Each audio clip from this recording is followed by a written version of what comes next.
pwede magmahal, hindi ka pwede makilala ng iba. Oras na gawin mo yan, mababalot ng dugo ang paligid mo.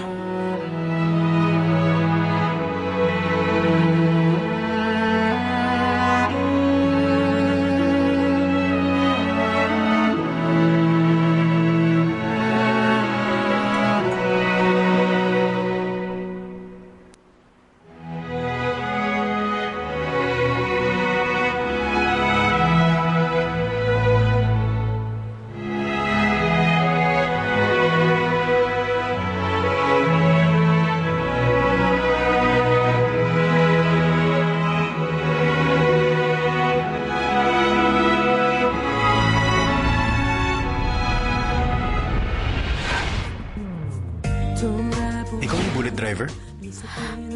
Oo, pinagmadali mo kasi akong pumunta rito.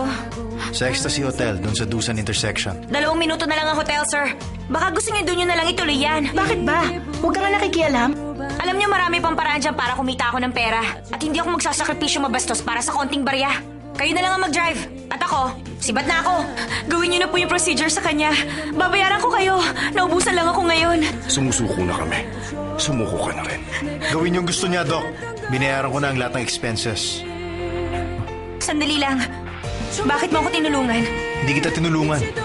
Ayoko lang na may namamatay nang dahil sa akin. Utang na loob ko to. Pero babayaran kita. Ibigay mo lang ang account number mo. Hindi na kailangan. Iisipin ko na lang na nag-abuloy ako sa isang nangangailangan. Pinaghihirapan kong kitain ang pinangpapagamot ko sa papa ko. Pero hindi ako ganun kahirap para abuluyan mo.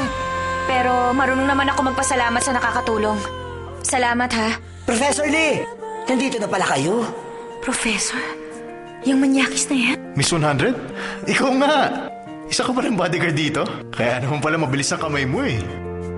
혼자서도 잘해낼 수 있다고